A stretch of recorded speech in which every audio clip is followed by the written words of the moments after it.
A master's level scientist who worked for 18 years in the pharma industry, a New Jersey certified alternate group biology teacher, and one class away from being a certified special ed teacher. I am also the stepmother of a 23-year-old adult with Down syndrome. I'm not a whack job, a helicopter mom, a conspiracy theorist, or as you would assert, misinformed. I'm very well versed in being college and career ready, and I'm very well versed in educational research, theory, and practice. I am also very well versed in raising a learner with special needs. Let me explain to you why you are misinformed. When you create a new model in science, you make assumptions. The quality and number of those assumptions are important to the fitness of the model. Too many assumptions and/or a few really bad assumptions, and your entire model breaks down. The entire race to the top, Common Core, PARCC, and teacher evaluation model that New Jersey is supporting currently is based on seriously flawed and deeply disingenuous assumptions. And as long as you defend this path we are on, you are implicit in knowingly fostering these failed assumptions and the failed model that is followed. Your first assumption was that American public school was broken. It is not. There is no proof that having higher test scores against other nations improves our ability to compete at anything. There is a very real reason we are currently facing an immigrant problem in this nation, and it's not because we lag in opportunity, promise, or economic power.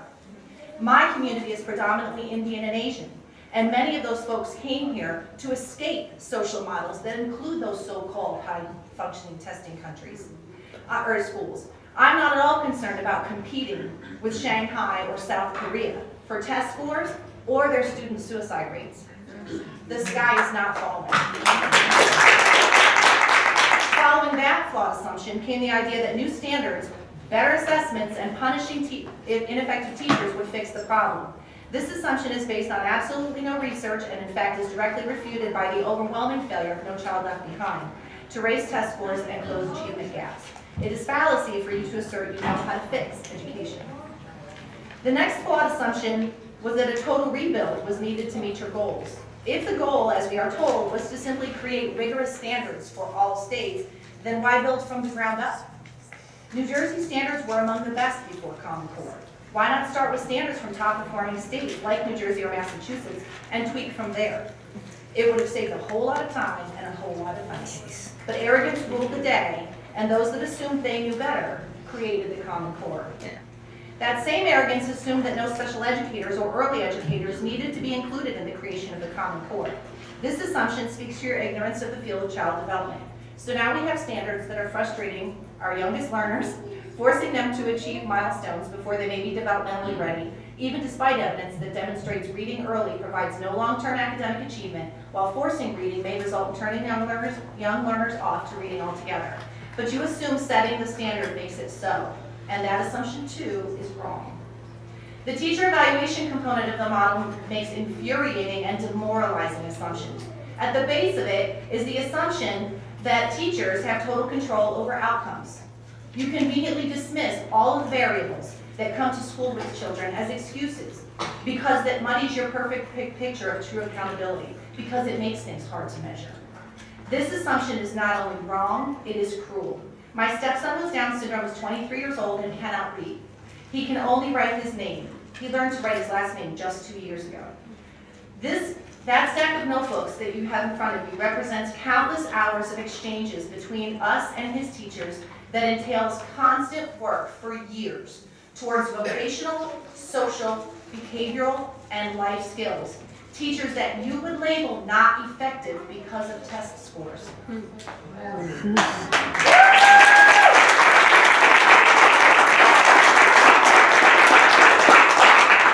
teachers that spent days penning those things back and forth to us and working on all of his goals are heroes to us. Your assumption that evaluating teachers by test scores is valid, reasonable, or necessary tells me that you are badly misinformed.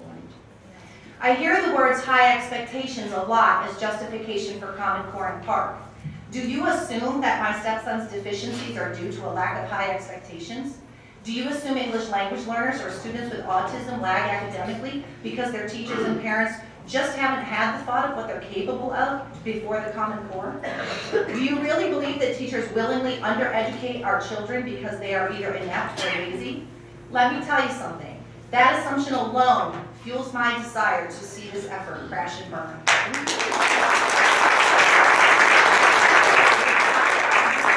To my family, my stepson, and all of his teachers. Your assumption that teachers, schools, districts, or states cannot possibly assess students without a national test is wrong. This assumption seems rooted in the belief that teachers, schools, and districts are all incapable of assessing students in a timely fashion to determine how best to teach them. Do you honestly think teachers flounder about on a daily basis wondering if, by chance, they happen to be teaching the right things to students? Diagnosing an illness does not cure the illness. The PARCC test will fix nothing. And finally, you've never bothered to assume your model might not work. Rather than try it in a few districts or a few states or phase it in over grades, the decision was made to blast it out, leading to a mass expenditure of time, effort, and money to prepare. Time, effort, and money that distracts from real learning in classrooms. Good science demands that you subject your model to peer review and are willing to accept that it might not work.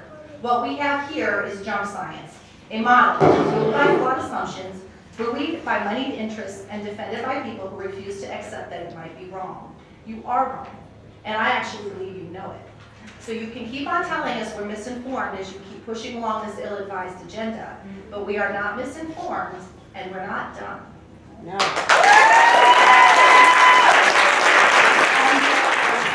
Hello. Thank you for staying. As our commissioner, I drove an hour and a half to be here today. I would have assumed that he would have stayed also, but I guess I'll address you guys. I made the trip here today from Elizabeth because I felt compelled to appeal to this commission, and especially Mr. Hespy, who is not here, about what is happening in school districts around New Jersey. I will use my district as an example. In December, parents were sent home a letter from school quoting part of your October memo that said, state law and regulations require all students to take state assessments. Just in this one sentence, it gives the impression to parents that they must have their children take the test. This, as we all know, is not true. But then, two sentences down, it says, schools are not required to provide an alternative educational program for students who do not participate in the state assessment. Now, parents are really confused. What does this mean by students who do not participate? Can we not participate? But they just said before it was required. Furthermore, your memo went on to say, we encourage all chief school administrators to review the district's discipline and attendance policies to ensure that they address situations that may arise during the days of the statewide assessment. Okay, so now if my child doesn't take the test, the commissioner is encouraging school districts to review their discipline policy? This created a firestorm of confusion among parents and districts. So some districts took this to mean that children who do not take the test should be disciplined, either implementing sit and stare or telling parents that if their child does not take the test, stay home, essentially telling them to commit truancy. We as parents have been afforded the fundamental right to make decisions concerning the care, custody, and control of our children by the Supreme Court under the Due Process Clause of the 14th Amendment. But school districts are challenging our rights by telling us that we cannot opt out when we clearly state we are refusing. They are playing word games. They clearly know what it is we are requesting. Why? Our children essentially are being punished because we as parents have made a decision based on facts. Those being that the PARCC is not used for promotion to the next grade level or graduation from high school, that it has no validity, does not measure performance, has no diagnostic value, nor was it state developed or approved. Who, in their right mind, would think that a school district would implement such a test? The average parent who sends their child to school with the notion that schools will always do right by their children, that tests being given are necessary and will serve some purpose to help their child, are not being told the truth. Again, I ask why. In the case of Elizabeth School Districts, the superintendent told me that children will be placed in an alternate room with instruction. She also said the student would be in misconduct. What does that mean? I did not get clarification. When I asked for there to be a policy put in writing, she told me she could not do that. I informed her at the time that there were already at least 90 districts, more now, that have put a policy in writing. She told me very firmly, I will not go against my commissioner, that being Mr. Heston. With no policy in writing, parents and teachers are left in the dark as to what exactly will happen. I truly do not understand why she would think putting a policy that details the procedures for a child who refuses the test is going against you, Mr. Hesby, who is not here. Especially since in January, you were quoted as saying this: every district should apply its own policies. If a student comes in and is disruptive, there should be a disciplinary policy for that. If they are not disruptive, you should have a policy to do with that child. We should not automatically assume that coming to school and not wanting to take a test is a disciplinary issue. I have attended our local board meeting to ask the Board of Ed to put a policy in writing.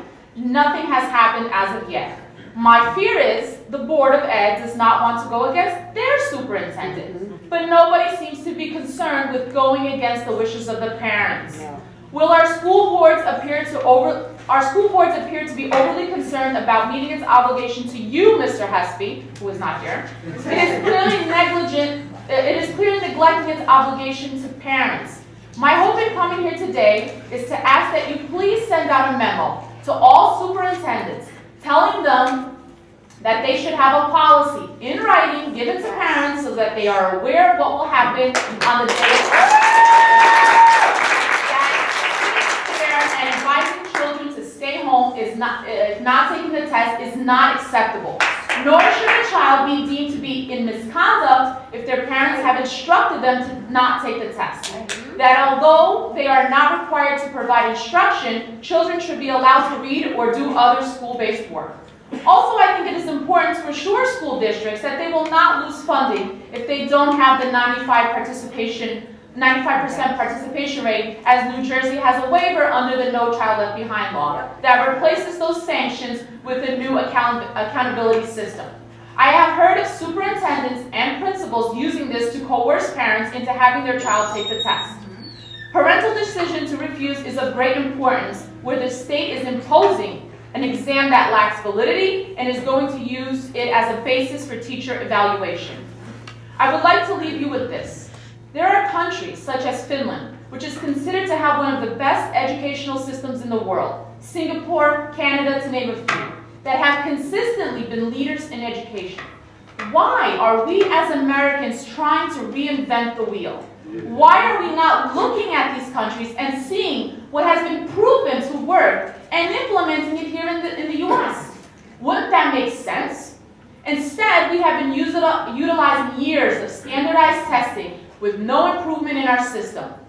In our constant race to the top, we as Americans are leaving children behind. Thank you.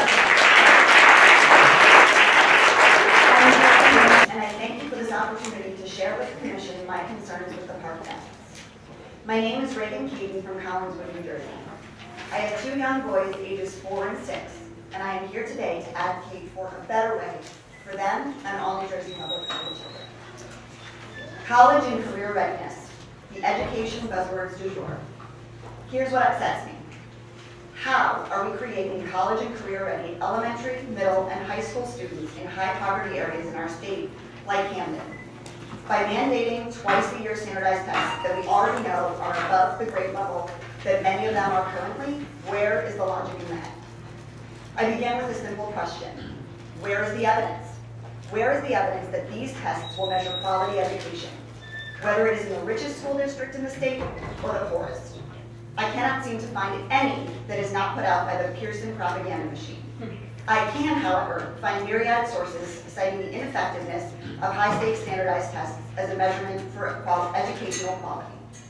Dr. W. James Popham, an emeritus professor at UCLA's Graduate School of Education, former president of the American Educational Research Association, founding editor of the association's quarterly journal, Education Evaluation and Policy Analysis, and winner of the Award for Career Contributions for Educational Measurement in 2002, says that students' performance on standardized tests are heavily influenced by 3 factors: what's taught in school, a student's native intellectual ability, and out-of-school learning. I want to focus on the latter two. On a student's native intellectual ability, he has this to say, and none of this is a surprise. Some children from birth will find it easier to mess around with mathematics than will others. Some kids from birth will have an easier time with verbal matters than will others. Many leading educators suggest that there are various forms of intelligence, not just one. A child who is born with less aptitude for dealing with quantitative or verbal tasks, therefore, might possess greater interpersonal or intrapersonal intelligence, but these latter abilities are not tested by the tests. On out-of-school learning, he says, the most troubling items on standardized achievement tests assess what students have learned outside of school. If children come from advantaged families and stimulus-rich environments, then they are more apt to succeed on items in standardized achievement tests than will other children whose environments don't mesh as well with what the tests measure. It is no secret that standardized tests are more a measure of family income than any kind of achievement, and that the area of no child left behind and race to the top has only seen a widening in the achievement gap, not a closure to it. I taught for 6 years in high needs areas in New York City, and when I think of PARCC and all that will be attached to it, all I can think of are my former students. I taught kids whose only meals came from the school. Kids who went home to gang violence, shelters, or best case scenario, to severely overcrowded 1 or 2 bedroom apartments where quiet never happened. While my teaching experience is in New York City, these same stories could be told of students in Camden. That type of out-of-school learning gap cannot be overcome simply by more testing. That doesn't spell quality education to me. My second question is, where is the evidence that the PARCC will actually demonstrate students as young as 3rd grade are on the path to college and career readiness? Again, I cannot seem to find any information that is not distributed by or connected to Pearson claiming this to be true. However, once again, I have found many sources citing that instead of using standardized test data as predictors for college success, the rigor of the curriculum and high school GPA have been shown through multiple longitudinal studies to be much better predictors of college success. Clifford Edelman, a former senior research analyst with the U.S. Department of Education, now at the Institute for Higher Education Policy, conducted 2 different studies. The first in 1999, Answers in the Toolbox, followed a national cohort from 10th grade through their sophomore year in college. And his follow-up seminal study in 2006, The Toolbox Revisited, went even deeper, following the students who were 8th graders in 1998, graduated high school in 1992, and set out to earn a bachelor's degree. Their educational results were tracked using their high school and college transcripts through December 2000. Toolbox Revisited reinforces the conclusions of the original report, but adds new information about what counts in bachelor's degree completion. And I think this is important. These are the 2 that stuck out. The academic intensity of a high school curriculum counts even more than it did in the original Toolbox study in 1999, as do high school grades and class rank. Not all high schools come close to offering a full curriculum portfolio. Minority students and those from families of low socioeconomic status are disproportionately affected. For example, 45% of Latino students versus 59% of white students attended a high school that offered calculus. We're focusing on the wrong things. Until we work to create a truly even playing field, the results will not change. And nowhere in the study does it say annual standardized testing is the answer. I taught a 6th grade class with 35 students, and not one of them read on a 6th grade level. In fact, the majority read somewhere between a 2nd and a 4th grade level, pretending that putting more pressure on the teachers and the schools will move students who are multiple grade levels behind to at grade level is a joke. Where are the real resources to help these neighborhoods? Where are the community schools with health centers, adult education classes, after-school activities, and counseling services? Where is the effort to address the real reason for the achievement gap, poverty? I can tell you where it isn't, the PARCC tests. We are heading in the wrong educational direction with the implementation of this type of high-stakes summative assessment. Tying into everything from high school graduation, school funding, and teacher evaluation only muddies the water. The National Research Council in their paper, Knowing What Students Know, observed the more purposes a single assessment aims to serve, the more each purpose is compromised. Assessment designers and users need to recognize the compromises and trade-offs. It seems to me that the compromises we have made in the name of accountability are doing a huge disservice to our children. I'm tired of feeling like the federal and state governments are turning a deaf ear to the experts here. If there is a wealth of research that shows high-stakes standardized tests are not in our children's best interests, then why are we not listening to them? I ask all of you here today, Commissioner Hespy, who was here earlier, and Governor Christie, to start listening. Thank you.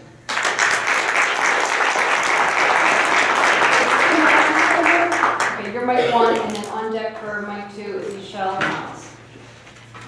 The last time I was in Jersey City, and the commissioner left as well, and I'm starting to get complex now. Sure. My name is Kim Barron. I'm a lifelong resident of New Jersey and currently reside in Mahwah. I want to take this moment to thank the Study Commission for affording me the opportunity to testify today. I'm a member of the Mahwah Board of Education, but I'm not here as a representative of the board because of concerned parents. I'm the mother of a 14-year-old freshman who attends Mahwah High School, and I'm refusing to allow my son to participate in the park. My decision to refuse testing for my son was not a decision that I made in haste. I thought very long and very hard about the pros and cons, and in the end, the cons far outweighed the pros. The bottom line for me was the tests are diagnostically and instructionally useless.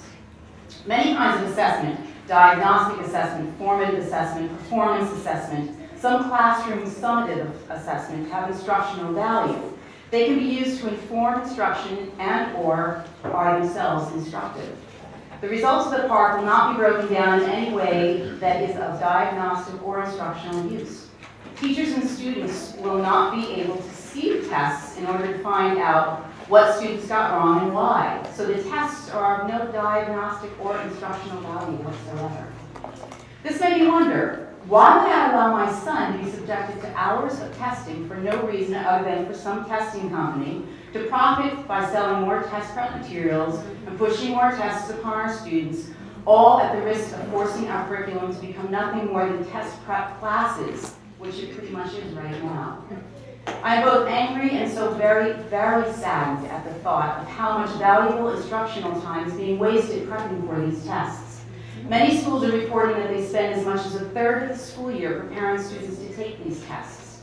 That time includes actual test taking, pre-tests, benchmark tests, practice tests, time spent on test prep materials, time doing exercises and activities in textbooks and online materials that are based upon test questions. And what about the cost? Apparently the PARCC contract by itself is worth over $1 billion to Pearson in the first 3 years, and that's not including the Smarter Balanced Assessment Consortium and other state tests. Plus, don't forget the top cost of computer upgrades, both hardware and software. In fact, we really don't know the actual cost because there was never any cost analysis performed. The next logical question would be, who exactly is going to pay whatever these costs might be? Race to the top funds to dry up, and states are working with huge deficits. So no one can really do the math, but in the real world, facts are facts and the well is running dry. Now, where do we go from here? Well, we could follow suit with the other, now I'm not sure, it could be 14 states, it was 13 states, who dropped out, it keeps growing by the day, out of the PARCC consortium, leaving only about 10, 11 active members. And here's yet another question. How can results from 11 or 10 active members be used to inform us as to the current state of our education system? Seriously, let's all think about that for a moment. I mean, what are we doing here? I was heartened by Governor Christie's grave concerns about Common Core standards and the way the initiative had been implemented. He said he especially has concerns about the way the Obama administration has tried to implement it through tying federal funding to these things, and that changes the entire nature of it from what was initially supposed to be a voluntary type of system that states could decide on their own. Well, funny, I'm not a politician. But I understood from the very beginning that the federal government basically coerced governors into accepting Common Core standards by offering federal funds. So this didn't just happen, it was always the case. But nonetheless, I applaud Governor Christie for voicing his concerns. Now I need him to remove New Jersey from PARCC consortium and rid our state of Common Core in the process.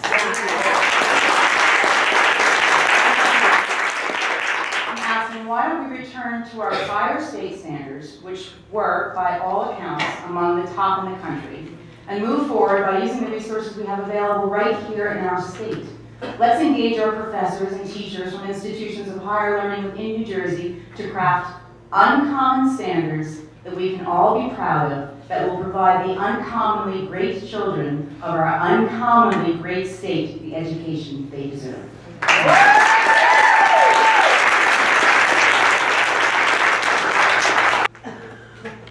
Thank you guys for staying.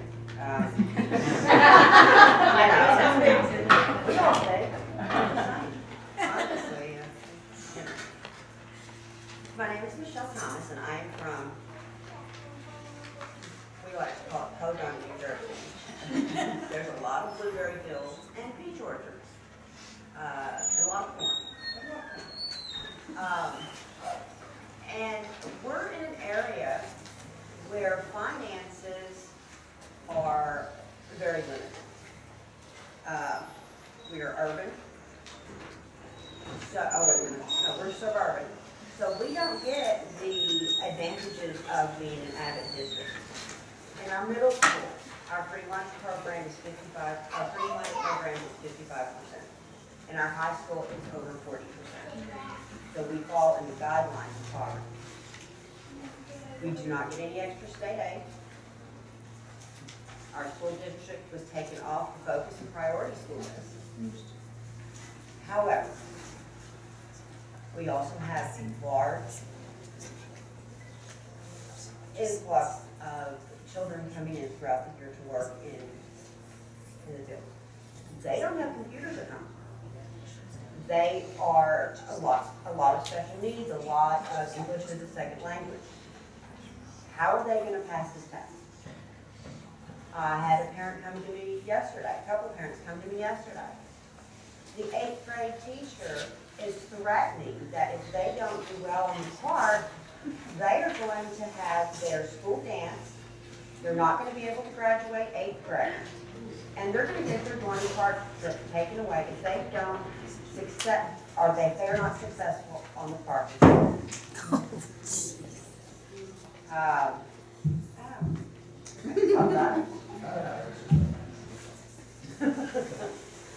You know, and I'm shaking my head. The whole Common Core, we're in a poor district. We haven't had any kind of material to get us from point A to point D. Our math supervisor has told our teachers, there's no curriculum, write your own. Really? Really? You know, so and I have researched it. I have spent many, many hours reading the PARCC, cheerleading stuff, and the real stuff. And I am just, I shake my head. I am a parent, I'm in the trenches. You know, I have people and teachers coming to me because I'm not going to use their name, and telling me this is what's going on in our school. So I'm like, there. You know, I was reading in an article published by the New York Times. Hung C. Wu, who was a math professor at Berkeley, he was and this is a quote, one of the expert advisors in the Common Core process, blames the Common Core's problem on bad and ambiguous textbooks that the publishing industry is reluctant to change. Publishers don't want to bother with writing anything because they've gone through too many sets of standards, he said. So, we don't have the resources. There's no, you know, you have these core standards, but we have no way of reaching them. We are not being given the money to finance anything to be able to reach them. And there's no material to reach them, but we're going to have a test on them. And we're going to be expected to pass this test. And this company is raking in billions of dollars.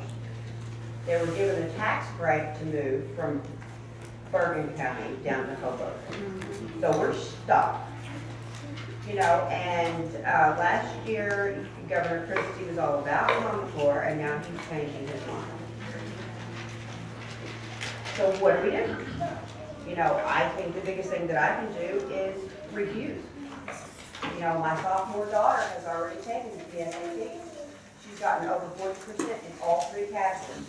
She has met one of HESC's graduation requirements. Why the heck then does she have to sit for this?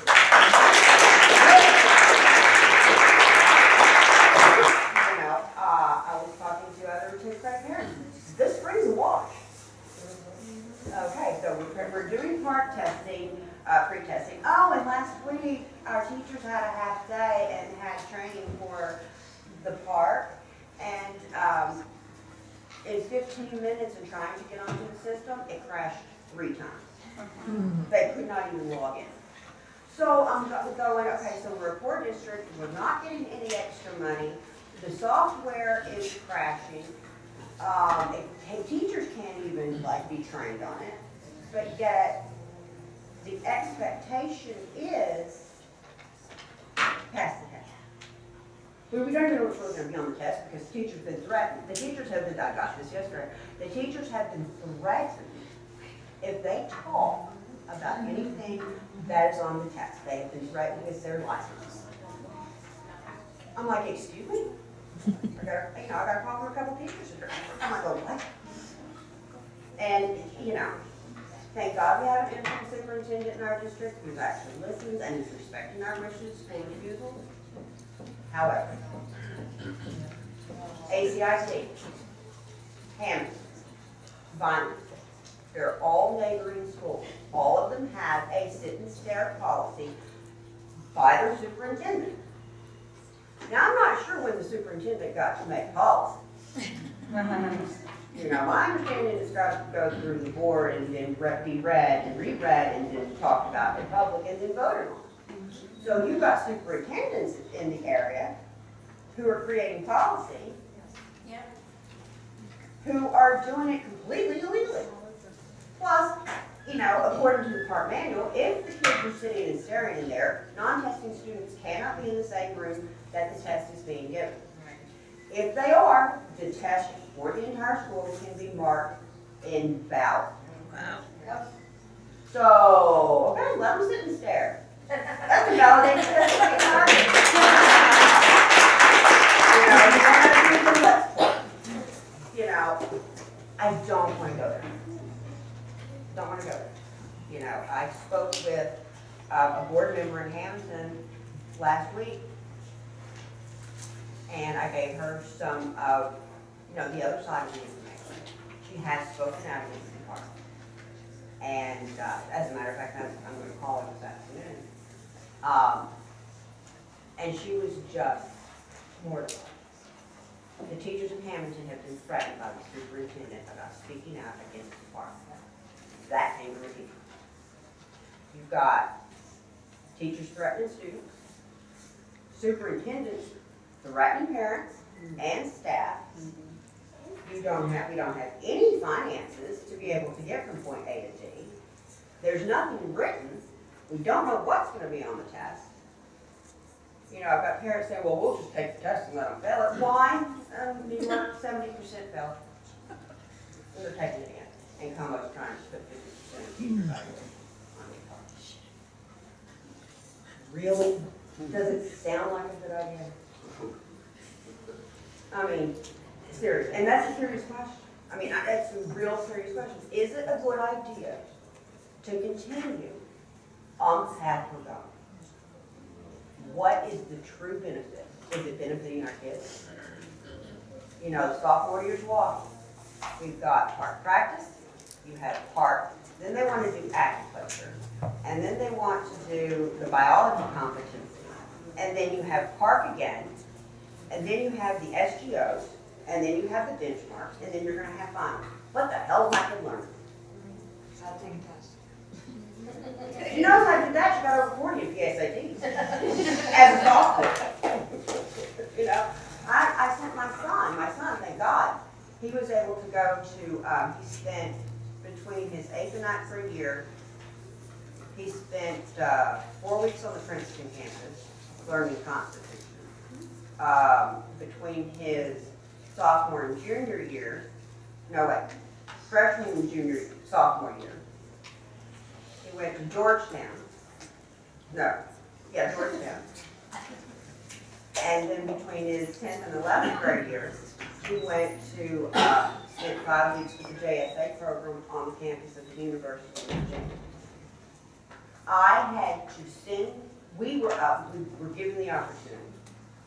We were given the opportunity to send him to these wonderful places. He's ready for college. He doesn't even know. Sadly, because the programs are being cut so much across the board, he was given the opportunity to go to these other places to learn how to be ready for college Because in the high schools, they're not teaching it anymore. They're teaching how to take a test. So, I'm sad Mr. Hesby left. Give him our regards. And I thank you so very much for your time.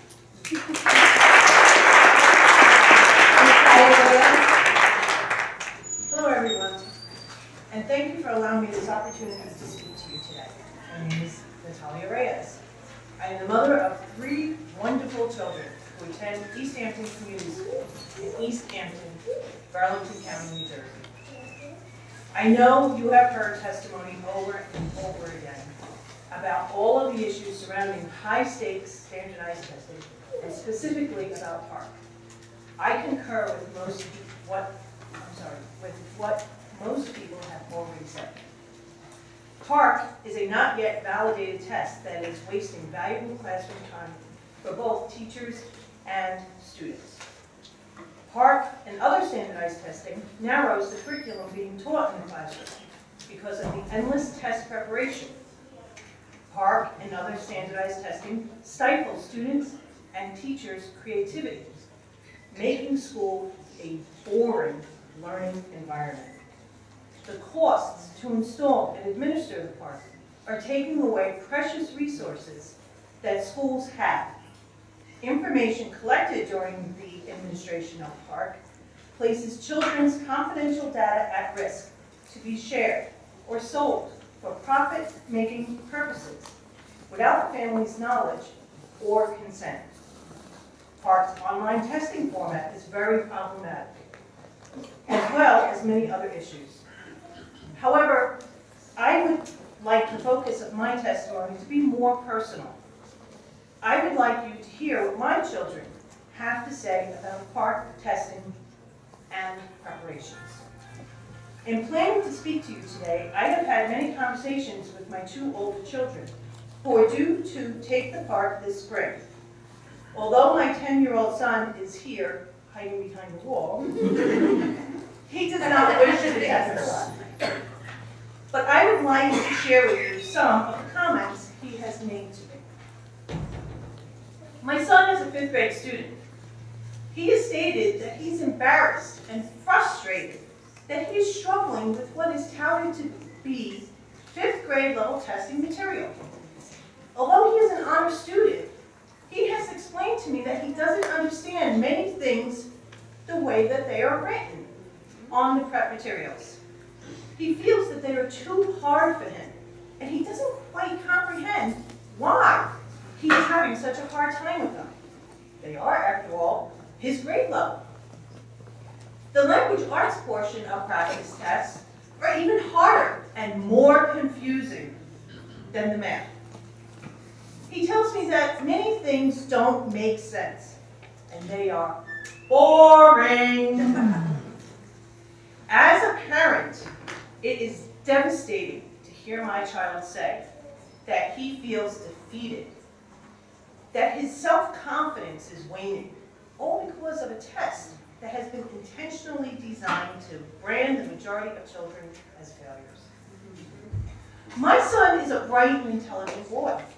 When asked what would he rather be doing instead of PARCC prep, he replied, "I'd rather be doing something interesting, schoolwork, but things that I understand and can be involved in." He would rather be doing things that make him feel accomplished. I have spent many hours researching information on PARCC and standardized testing. I don't take my children's education lightly, yet I can't help but ask myself, why would the New Jersey Department of Education want to subject this flawed, problematic, and confusing test to our children?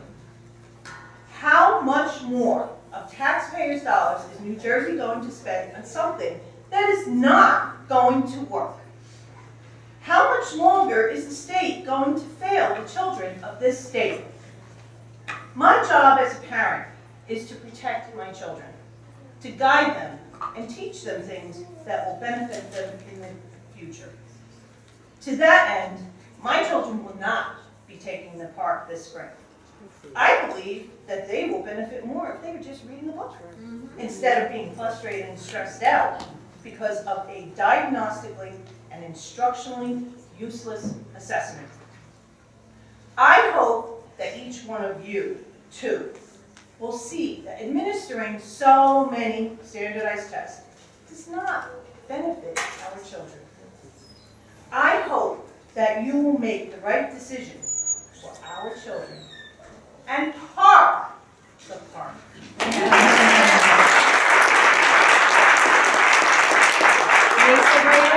I'm sorry, I have given you the views of my son, but my daughter Nasa is here to give you her own views.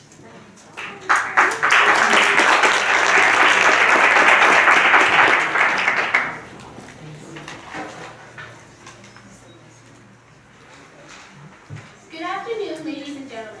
My name is Nasa Reyes. I attend East Hampton Community School and am in 7th grade. On February 9th, my honors class sat for the 3rd grade EOY park practice test. For over an hour, we attempted to learn to navigate the park. The following issues occurred during this one practice session. While on our iPads, we had trouble logging on to Test Navigate. We had trouble getting onto the park practice website. We had a lot of unwanted lag time while taking this practice test. The system would log out on its own on any question. We had non-stop loading on a question. One iPad wouldn't stop loading for over 5 minutes. Most of the iPads had a blank white screen pop up after loading. We weren't able to get back on the practice test. Other iPads would freeze on the loading process of going to the next problem. Each one of the iPads had at least one of these problems. About 80% of the class didn't even get close to finishing the practice test. Since then, my class has lost over 4 hours of irreplaceable learning time over the course of 4 school days. It would have been more time and more days, except we will be taking midterms and are studying for those. I am here to testify that the park has negatively impacted me and my classroom learning time. My math teacher has to take time off from teaching to go and do a lesson himself on the park. A substitute usually has to come in and teach the lesson. Half the time, we don't even get the lesson intended, and our math teacher has to explain it again the next day. What a waste of time. It is truly unbelievable when my AV teacher announced yesterday that he was going to dedicate the whole period to taking a park practice test. We ended up not having to do that, as we were part of the park pilot program last year. However, the other classes were not as lucky. They will lose the AV period time. This is sad and unnecessary. AV means audio-visual, not do the park. I hope you will consider my comments and make changes so that I and all the rest of the students will not have to keep being taught a test that is having so many problems and will not be effective assessments tool for the students and teachers. Thank you.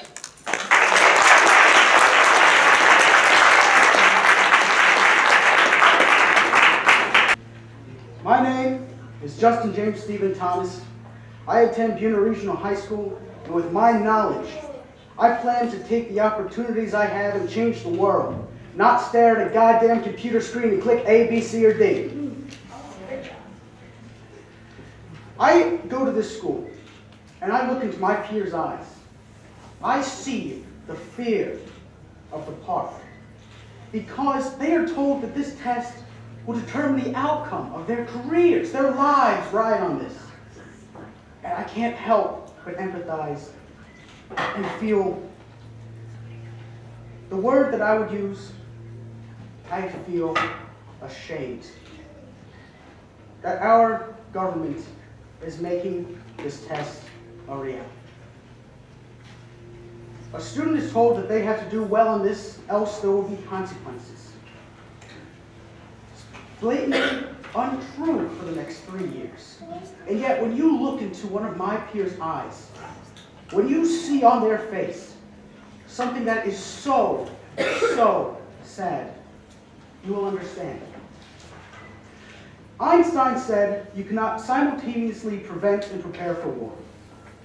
So how can we go? How can we flourish? How can we have a love of learning if we are preparing for a test? Socrates, Aristotle, what they would do is they'd lecture. They'd go and they would teach. They would teach a love of knowledge. They would teach a love of thinking. And then after, they'd go home and they'd tutor the students that wanted to keep learning. What's happening now?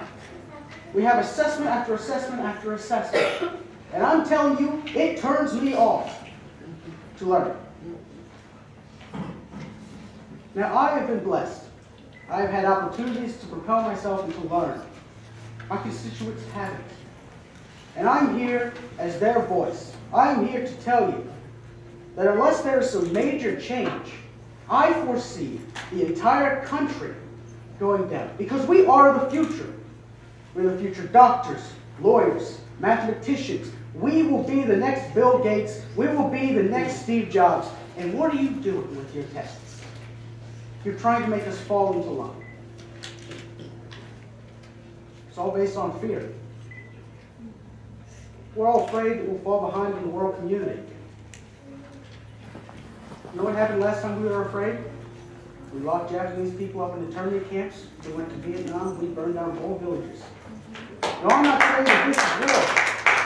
But I'm saying that if we live on fear and this test, we will not come out on top. Thank you for your time.